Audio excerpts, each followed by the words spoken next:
अस्सलाम वालेकुम dear students. आज का जो हमारा टॉपिक है दैट इज मैलिग्नेंट मेलानोमा। ये दो वर्ड्स का बना है।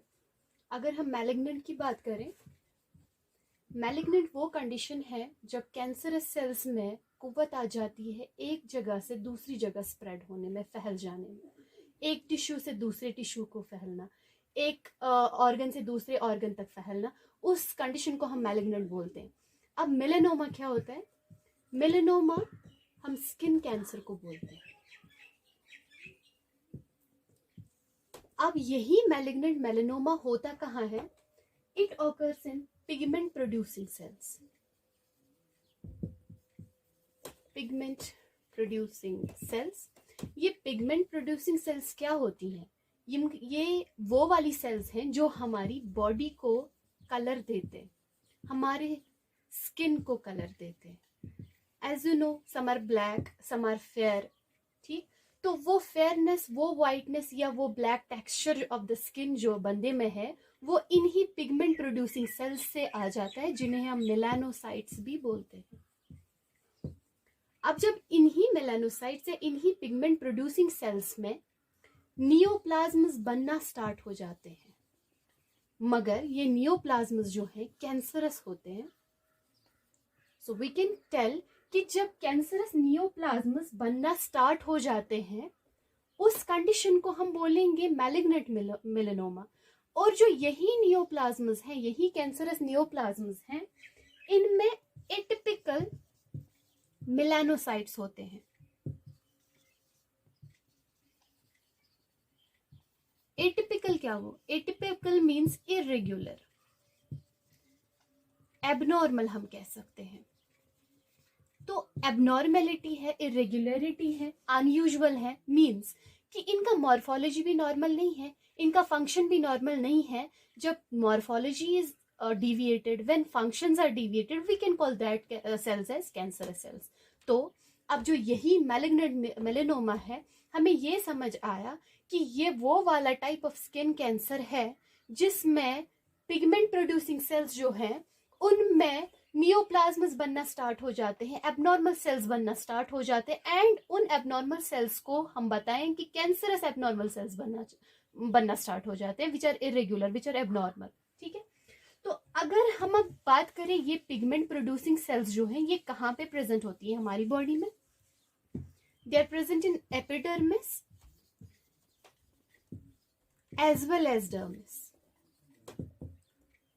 हमारी आंख में भी यूवीएल ट्रैक्ट जिसे कहते हैं, वहां पे भी प्रेजेंट होते हैं, इनर एयर जो है वहां पे भी प्रेजेंट होते हैं। तो first of all we will take epidermis and dermis. तो पहले हम देखें कि एपिडर्मिस क्या होता है। Epidermis is the layer of skin जो डर्मिस के ऊपर होती है, एबो द डर्मिस। ठीक, और जो ये डर्मिस है, इट्स दैट लेयर जहां पे ट्रू स्किन सेल्स बनते हैं या ट्रू स्किन फॉर्मेशन हो जाता है, उस लेयर को हम डर्मिस बोलते हैं। और इसी डर्मिस में ब्लड कैपिलरीज होती हैं, नर्व एंडिंग्स होते हैं, स्वेट ग्लैंड्स होते हैं, हेयर फॉलिकल्स होते हैं। ठीक, तो अब चाहे एपिडर्मिस के मेलानोसाइट्स या पिगमेंट प्रोड्यूसिंग सेल्स इफेक्ट हो गए, उनमें कैंसरस फॉर्मेशंस हो गई, या डर्मिस लेयर की बात करें, वहां पे मेलानोमा स्टार्ट हो गए बनने, तो in the both of the conditions we will call that as malignant melanoma. But malignant मैंने कहा वो कंडीशन है जहां पे कैंसरस सेल एक जगह से दूसरी जगह तक फैल सकते हैं। अब यही मैलिग्नेंट मेलानोमा जो है, अगर हम टोटल कैंसर की बात करें, टोटल कैंसर डेथ्स, उनमें से 2% ऑफ डेथ्स मैलिग्नेंट मेलानोमा से होते हैं। Now coming towards it's occurrence, इसके डिफरेंट टाइप्स ऑफ ऑकरेंस है। Number 1, superficial spreading melanoma. ये सुपरफिशियल स्प्रेडिंग मेलानोमा जो है, आप देख रहे हैं कि इसमें सुपरफिशियल वर्ड आ रहा है। Superficial means on surface. ठीक, तो हमारे कहने का मतलब है यहाँ कि यहाँ पे सरफेस पे हॉरिजॉन्टली टॉप लेयर पे पैचेस बनना स्टार्ट हो जाते हैं। ठीक है, एबनॉर्मल सेल्स बनना स्टार्ट हो जाते हैं, मगर अभी ये डीपर लेयर में नहीं चला गया होता है। उस कंडीशन को हम बोलेंगे, उस टाइप ऑफ ऑकरेंस को हम बोलेंगे सुपरफिशियल स्प्रेडिंग मेलेनोमा। अगर हम टोटल ले 100% ऑफ मैलिग्नेंट मेलेनोमा, जो ये वाला टाइप है, ये वाला टाइप ऑफ ऑकरेंस है, it accounts for about 70% of all cancers. मगर कौन से all cancers? Malignant melanomas. Clear? After this number 2, number 2 is lentigo maligna melanoma. Lentigo maligna melanoma जो है, इसमें मैलिग्नेंट सेल्स जो हैं वो कन्फाइंड रहते हैं टिश्यू ऑफ ऑरिजिन। ठीक, अब ये ऑरिजिन यहां पे वर्ड आया, हम अकॉर्डिंग टू दिस हम इसको इंसीटू भी बोलते हैं। इंसीटू हम तब कहेंगे जब इन ओरिजिनल प्लेस ही हो जाएगा। ठीक, तो यहां पे मैंने आपको बोला कि टिश्यू ऑफ ओरिजिन से ही स्टार्ट होते हैं। ठीक, कन्फाइंड रहते हैं टिश्यू ऑफ ओरिजिन में ही, तो हम इस वाले टाइप को इन सीटू मेलेनोमा भी बोलते हैं। और जो ये वाला टाइप है ज्यादातर कहाँ पे होते हैं? सन डैमेज्ड स्किन में, जिनका एक्सपोजर ज्यादा रहता है सन रेज में, उनमें देखा गया है कि लेंटिगो मैलिग्नेंट मेलेनोमा जो है ये ज्यादातर उनमें पाया जाता है। कहाँ कहाँ पे? नेक, फेस, चीक्स, नोज, etc. ठीक, now moving towards third one. The third type of occurrence is called as nodular melanoma. It's that type of occurrence जहां पे नड्यूल लाइक स्ट्रक्चर्स बन जाते हैं, कैंसरस नड्यूल्स बन जाते हैं। ठीक है, तो ये वाला टाइप ऑफ ऑकरेंस जो है इट्स मोर डेंजरस। क्यों डेंजरस? बिकॉज इसका जो पेस ऑफ स्प्रेडिंग है इट्स क्विक, बहुत तेजी से फैलता है। ठीक है, अब अगर हम इस वाले का अकाउंट देखेंगे, इट्स ऑलमोस्ट अबाउट 10 to 13%। ठीक, अब क्यों हो गया ये नोड्यूलर मेलेनोमा? हम कैसे बता सकते हैं कि जहां पे जो पिगमेंटेड सेल्स है, कौन सी pigmented cells? Cancerous pigmented cells, उनमें डेवलपमेंट ज्यादा हो रहा है। ठीक, उस कंडीशन को हम बोलेंगे नोड्यूलर मेलेनोमा। ठीक है, तो अब कहाँ कहाँ पे ये पाए जाते हैं? Neck, head, trunk, and it has been said कि this is the second most common cause of या second most common type of malignant melanoma. Clear? इसके बाद हम चौथे की ओर जा रहे। The fourth one is called as acral lentiginous melanoma. आप देख रहे हैं इसमें acral वर्ड आ रहा है। acral होता है palms और soles। तो आपको ये समझ आ रहा है यहाँ पे कि जहां पैचेस बनना स्टार्ट हो जाएंगे, एबनॉर्मल सेल्स बनना स्टार्ट हो जाएंगे, कहाँ पे? हाथों के पाम्स पे या soles of the feet plus under nails में। ठीक, तो होता कि यहाँ पे ब्राउन ब्लैक पिगमेंटेड पैचेस बन जाते हैं, और इनका अकाउंट जो है it's about 3% of total malignant melanoma. Clear? This was occurrence. Now moving forwards, अगर हम अब मेलेनोमास की बात करें, देखा गया है कि जो मेलेनोमास हैं ये ज्यादातर क्यूटेनियस एपिडर्मल मेलानोसाइट से हो जाते हैं। Arise melanocytes. ठीक, क्यूटेनियस एपिडर्मल मेलानोसाइट्स किनको हम बोले? जहां पे मेलानिन प्रोड्यूसिंग सेल्स और मेलानोसाइट्स, यू नो। ठीक, तो मगर जहां एपिडर्मिस, मिडिल लेयर ऑफ आई, जिसको हम यूविया भी बोलते हैं, ठीक है, at bottom layer of skin.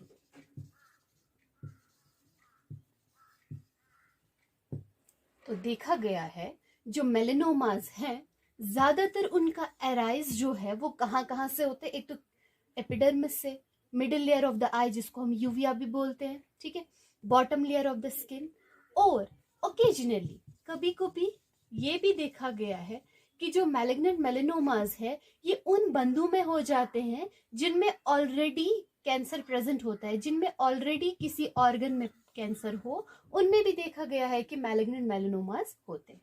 ठीक, now moving towards its peak incidence. अगर हम पीक इंसिडेंस की बात करें तो कौन सा एज ग्रुप जो है जो ज्यादा शिकार हो सकता है मैलिग्नेंट मेलेनोमास का? It's 20 to 45 years of age। ठीक है, दिस इज पीक इंसिडेंस। अगर हम इंसिडेंस देखें, ठीक, इसका इंसिडेंस जो है वो बहुत ही इंक्रीजिंग है, फास्टर है देन एनी अदर कैंसर। ठीक है, तो इसका जो फैलाव है किसका, मैलिग्नेंट मेलेनोमा का, इसका इंसिडेंस देखा गया कि ये बहुत ही तादाद से फैल जाता है अगर हम बाकी कैंसर्स को अलहदा छोड़ें। ठीक, अगर मोर्टेलिटी की बात करें, मोर्टेलिटी रेट जो है वो भी बहुत ही इंक्रीजिंग रेट में है, बहुत ही फास्टर रेट में than any other cancer but except lung cancer. मैंने आपको लंग कैंसर्स पढ़ाए हैं, उसका इंसिडेंस मैंने आपको पढ़ाया है। तो अगर हम देखें कि मैलिग्नेंट मेलेनोमास जो है इनसे भी बहुत सारी डेथ्स हो जाती हैं और डेथ रेट जो है एट द इंक्रीजिंग पेस हो जाता है। ठीक, मगर एक्सेप्ट लंग कैंसर्स जो खुद एक जो लंग कैंसर है इससे भी बहुत ज्यादा डेथ्स हो जाती हैं। मगर अगर हम मैलिग्नेंट मेलेनोमास की बात करें, मैंने कहा यहाँ पे भी डेथ्स बहुत ज्यादा हो जाती हैं as compare to other cancers but except lung cancer. Done. इसके बाद हम रिस्क फैक्टर्स इसके पढ़ेंगे। रिस्क फैक्टर्स देखा गया it's idiopathic. You know what is idiopathic, which has no cause or unknown cause। ठीक, फिर अकॉर्डिंग टू द रिसर्च ये देखा गया कि कुछ अदर कॉजेज भी हैं इसमें, फॉर एग्जाम्पल यूवी रेडिएशंस जिनको हम अल्ट्रा वायलेट रेडिएशंस भी बोलते हैं। ठीक है, दीज आर, इनमें भी एजेंट्स होते हैं जिनसे कैंसर्स हो जाते हैं, स्किन कैंसर्स बेसिकली, और people younger than age of 30 years। ठीक, और देखा गया है research, according to the research ये देखा गया, उन्होंने आइडेंटिफाई किया कि एक जीन है किस पे, क्रोमोसोम नंबर 9p। तो क्या देखा गया कि जो क्रोमोसोम नंबर 9p इसमें एक जीन का डिलीशन हो गया, gene deletion, absence of gene, जिससे ये देखा गया कि पोटेंशियली म्यूटाजेनिक डीएनए डैमेज हो जाता है। व्हाट इज म्यूटाजेनिक या म्यूटेशन? अगर हम बोले म्यूटेशन, हम उस कंडीशन को बोलते हैं जहां पे क्रोमोसोम्स का डिलीशन हो, एबनॉर्मल डिलीशन हो, या एराइज हो, एडिशन हो जाए, या पूरा एस्केप ही हो जाए वहां पे।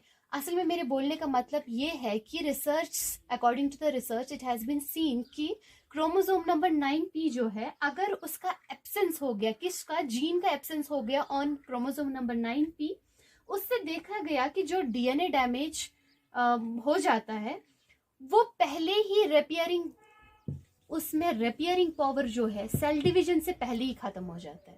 ठीक, रिपेयर होने के चांसेस जो होते हैं या रिपेयर होने का जो फंक्शन होता है वो पहले ही खत्म हो जाता है, बिफोर व्हाट, सेल डिवीजन। अभी सेल डिवीजन हुआ ही नहीं होता है, रिपेयरिंग की कुव्वत खत्म हो चुकी होती है। ठीक, और यही जीन जो है ये देखा गया कि फैमिली हिस्ट्री, अगर हम बोले इसका और एक कॉज जो फैमिली हिस्ट्री है, मगर ये फैमिली हिस्ट्री हम तब बताएंगे when this type of gene, जो मैंने आपको बोला absence of gene in chromosome number 9p।